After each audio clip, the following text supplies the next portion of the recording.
इस परी का नाम मावका है, जो कि कई सालों की नींद से जागी है। इसके जागने के साथ ही पूरा जंगल फिर से हरा भरा हो गया है। इस जंगल में इसी के जैसी और भी परियां रहती और ये वहाँ के सभी जादुई जानवरों और पेड़ों के साथ मिलकर रहते हैं। उसे जंगल से दूर एक गांव होता है जिसमें लूकस नाम का एक लड़का रहता है। एक दिन उसे पता चलता है उसके चाचा की तबीयत बहुत ज्यादा खराब हो गई है। पैसों की कमी के कारण वो अपने चाचा का इलाज नहीं करवा पाता। तभी उस गांव में एक लड़की आती है जो उसी जादुई जंगल से एक जादुई पत्ता लाने को कहती है, लेकिन सभी उस जंगल से बहुत डरते थे, इसलिए कोई उसके लिए काम नहीं करता है। फिर लूकस उस जंगल में जाकर उस पत्ते को लाने के लिए तैयार हो जाता है। जंगल में परियों को पता लगता है कि अब उनमें से किसी को उन सबका सरदार चुना जाएगा, लेकिन कोई भी मौका को नहीं चुना चाहता था।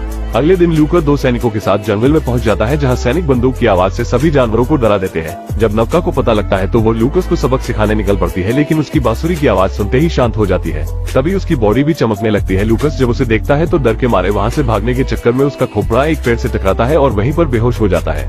लूकस मावका को देख वहाँ से भागने के चक्कर में एक पेड़ से टकराकर बेहोश हो जाता है। तभी ये पौधा उसे कहता है कि हमें इसे गार्डियन के पास लेकर जाना चाहिए, लेकिन मावका उसे कहती है ये तो छोटा सा इंसान है, इसे तो मैं ही देख लूंगी। लूकस उन्हें बताता है कि मुझसे कोई खतरा नहीं है, मैं तो यहाँ एक लड़की के कहने पर जादुई पत्ता लेने आया हूँ ताकि मुझे कुछ पैसे मिले जिनसे मैं अपने अंकल की जान बचा सकूं। फिर मावका उसकी मदद करने को तैयार हो जाती है और उसे भी एक पेड़ के जैसा बनाकर पत्ते को लेने निकल जाते हैं।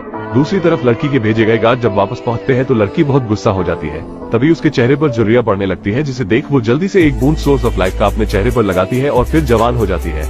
दूसरी तरफ मावका को जंगल का गार्डियन चुन लिया जाता है और ये बूढ़ा ताऊ उन्हें कहता है अब से इस जंगल की रानी मावका है। ये बात उसके साथ में खड़ी बाकी परियों को बिल्कुल पसंद नहीं आती है और वो लूकस का भांडा फोड़ देते हैं। तभी मावका सबका ध्यान भटकाकर लूकस को वहाँ से भागने का कहती है। लूकस जल्दी से वहाँ से भागने लगता है, लेकिन दूसरी परियां उसका पीछा कहाँ छोड़ने वाली थी। फिर मावका उसे बाबाजी की बूटी देती है और अपनी बिल्ली पर बिठाकर उसे उसके घर भेज देती है। लूकस अपने चाचा को जल्दी से दवाई देकर उनकी जान बचा लेता है, लेकिन लड़की का एक जासूस उस पत्ते को चुराकर अपनी मालकिन तक पहुँचा देता है। लूकस किसी तरह जंगल से जादुई पत्ता लाकर अपने अंकल की जान बचा लेता है, जिसमें एक परी मावका उसकी मदद करती है, लेकिन लड़की का जासूस उस पत्ते को चुराकर अपनी मालकिन को पहुंचा देता है। अगले दिन मावका लूकस को उसकी बांसुरी लौटाने आती है। फिर लूकस उसे अपने सभी दोस्तों से मिलवाता है।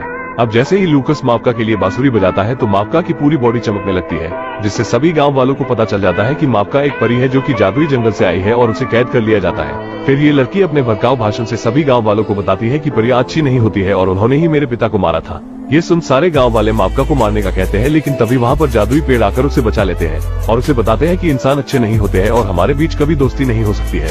दूसरी तरफ लड़की पूरे गांव वालों के साथ मिलकर जंगल की परियों पर हमला करने का प्लान बनाती है और लूकस को एक कमरे में कैद कर देती है। वो लूकस को कहती है अगर तुम मुझे जादुई पेड़ का पता बता दोगे तो मैं इसे छोड़ दूंगी, और लूकस उसे जादुई पेड़ का पता बता देता है, लेकिन ये तो परी की जगह परा निकलता है। ये लड़की सभी गाँव वालों को भड़काकर परियों पर हमला करने को कहती है और अपनी बड़ी बड़ी मशीनें लेकर जंगल की ओर निकल पड़ती है, क्योंकि उसे जादुई पेड़ पर कब्जा करना है जिससे वो हमेशा के लिए जवान हो सकती है। लेकिन उस पेड़ की रक्षा जंगल के गार्डियन और परियां करती है। सभी गार्डियन ये देख बहुत परेशान हो जाते हैं और मावका को उसे रोकने के लिए भेजते हैं।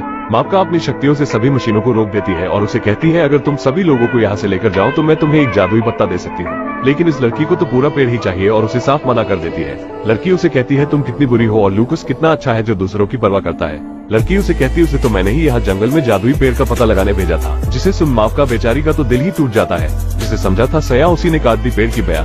इतने में लड़की ने अपनी सारी मशीनों को फिर से शुरू कर दिया और मावका को एक बार में जमीन पर गिरा दिया। अब इंसानों और जंगल के गार्डियन के बीच में एक भयंकर लड़ाई शुरू हो जाती है। लड़ाई के बीच में लूकस का कुत्ता वो आकर इस पेड़ को सारी सच्चाई बताता है और उन्हें लूकस को छुड़ाने का कहता है। इस लड़की को जादुई जंगल से हमेशा जवान रहने वाली बूटी चाहिए होती है, इसलिए ये सभी गाँव वालों को भड़काकर जंगल और परियों पर हमला करवा देती है। तभी लूकस का कुत्ता इस पेड़ को लूकस के बारे में बताता है कि कैसे इस लड़की ने उसे कैद कर लिया है। फिर ये कुत्ते के साथ मिलकर उसे बचाने जाते हैं और किसी तरह लूकस की जान बच जाती है।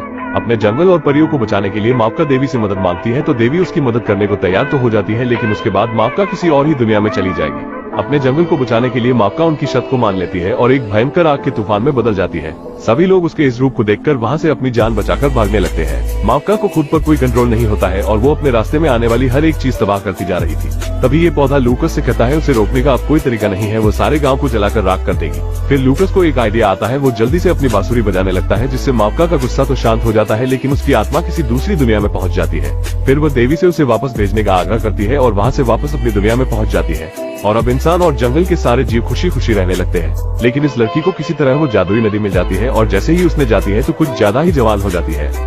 दोस्तों यहाँ तक आ ही गए हो तो वीडियो को एक लाइक जरूर करें और भी ऐसी ही मूवी एक्सप्लेन वीडियो देखने के लिए चैनल को भी जरूर सब्सक्राइब करें। हम मिलेंगे आपसे बहुत ही जल्द अगली ऐसी ही धमाकेदार वीडियो में, तब तक के लिए गुड बाय।